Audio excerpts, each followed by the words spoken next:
안녕하세요. 책 읽어주는 남자 송재영입니다. 제가 드디어 책이 출간되었습니다. 책 제목은 인생이 설레기 시작했다입니다.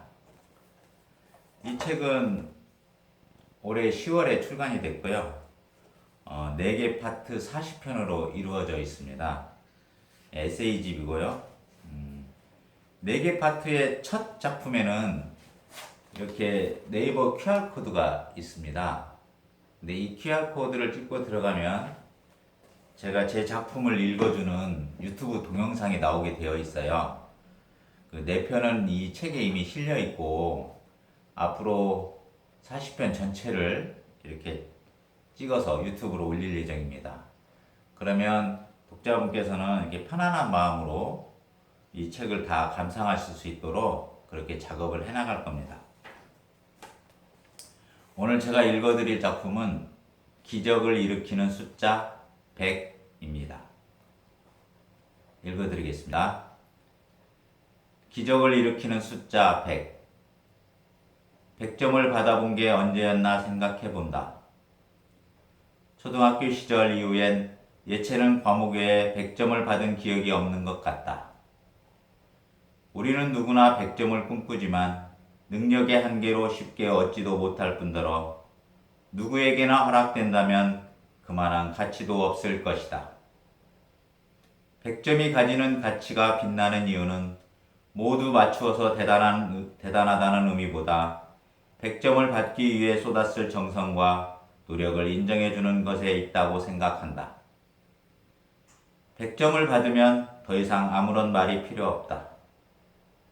좀 더 잘해야 한다느니, 다음에는 잘하자느니, 조금만 노력하면 되겠다느니 하는 사족의 말들이 전혀 필요 없다. 100이란 그만큼 경이롭기도 하고 완성된 느낌을 주기도 하며 뭔가 달성했다는 의미를 담고 있기도 하다.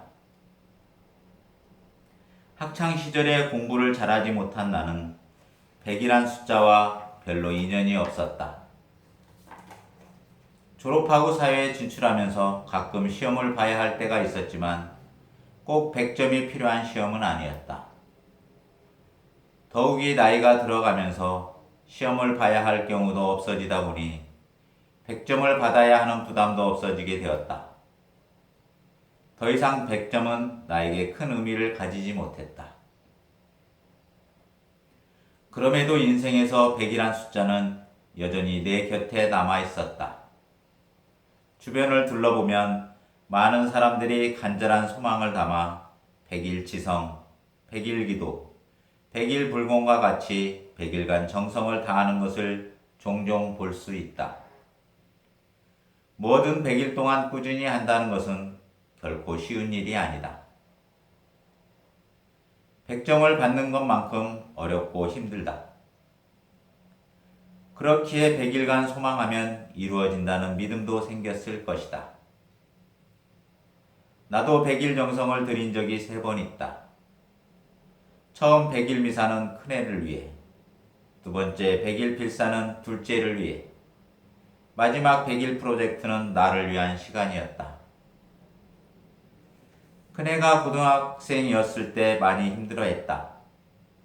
아버지로서 아무것도 해주지 못하는 자책감과 무력감에 많이 괴로웠다.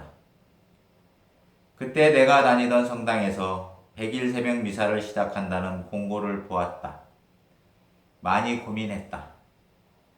직장 생활을 하면서 하루도 빠지지 않고 100일 동안 새벽 미사에 참석한다는 것이 결코 쉽지 않다는 것을 잘 알고 있었다.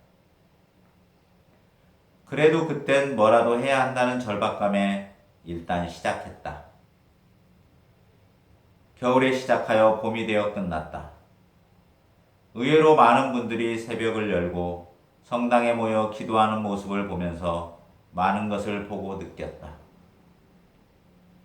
간혹 늦은 회식에 천근 같은 몸을 간신히 들쳐매고 참여한 미사에서는 신부님이나 수녀님에게 전날 음주의 후유증을 보여야 하는 민망함도 있었다. 한 달 정도는 일어나는 것조차 무척 힘들었다. 시간이 지나면서 다른 세상과도 같은 경건하고 엄숙한 성당에서 홀로 무릎 꿇고 기도할 수 있는 행복을 누리게 되었다. 하루도 빠지지 않고 100일을 온전히 다니지는 못했지만 100일간의 미사에 끝까지 참여했다. 그 시간은 온전히 큰애만을 생각하고 큰애를 위해 기도할 수 있었던 소중한 순간이었다. 둘째가 고3이었을 때 100일 필사에 참여했다. 필사문은 자녀를 위한 100일 기도문으로 선택했다. 매일 기도문을 적고 그 밑에 나의 기도문을 적었다. 바쁜 일상에 깜빡 잊고 잠자리에 들었다가 다시 일어나 쓰기도 하고 주말이면 여행지에서 쪽지에 나의 기도문만을 적기도 했다. 간절한 마음을 담아 필사를 하면서 자녀를 사랑하는 방법에 대해서도 생각하게 되었고 진정 무엇이 자녀를 위한 것인지도 고민하게 되었다. 필사를 통해 막연하게 머리에만 있던 자녀에 대한 사랑이 구체화되어 정리되는 시간이 되기도 하였다. 언젠가 100일 필사본을 둘째에게 전해줄 기회가 있을지 모르겠다. 올해 들어 100일 프로젝트에 참여했다. 자신이 목표를 정하여 100일 동안 매일 이행하는 것이다. 이번엔 꼭 해볼 생각으로 중도에 몇 차례 포기했던 것을 목표로 정했다. 진짜 마지막이란 마음으로 100일간 노력해 보기로 한 것이다. 100일 동안 꾸준히 하면 습관이 될 수 있는 기틀은 마련할 수 있을 것이라는 바람을 가지고 시작했다. 매일 내가 하기로 한 과제를 하였는지 단톡방에 올려 프로젝트에 참여한 사람들과 공유하게 된다. 그래서 어느 정도 반강제의 동력이 생긴다. 초등학교 시절 매일 숙제를 마쳐야 하루가 지나가듯이 단톡방에 동그라미를 올리기 위해 하루도 빠짐없이 열심히 했다. 100일 프로젝트 종료 오프 모임에 참석해서 각자 소감을 나누는 시간도 가졌다. 모두 다 이 기간을 통해 정말 놀라운 변화를 느꼈다고 했다. 100일이 지나 더 이상 단톡방의 결과를 공유하지는 않지만 아직도 내 마음의 톡방에는 매일 동그라미를 올리고 있다. 습관의 근육을 단단히 키웠으니 잘하리라 응원해본다. 세 번의 100일 여정은 혼자가 아닌 함께였기에 가능했다고 생각한다. 매일 성당에서 함께 새벽 미사를 봉헌했던 사람들, 매일 필사를 하고 함께 공유했던 사람들, 매일 과제를 마치고 톡방에 결과를 올렸던 사람들이 함께 했기에 끝까지 할 수 있었던 것이다. 100일을 시작하면서 어떤 결과를 기대하고 원했는지 생각해 본다.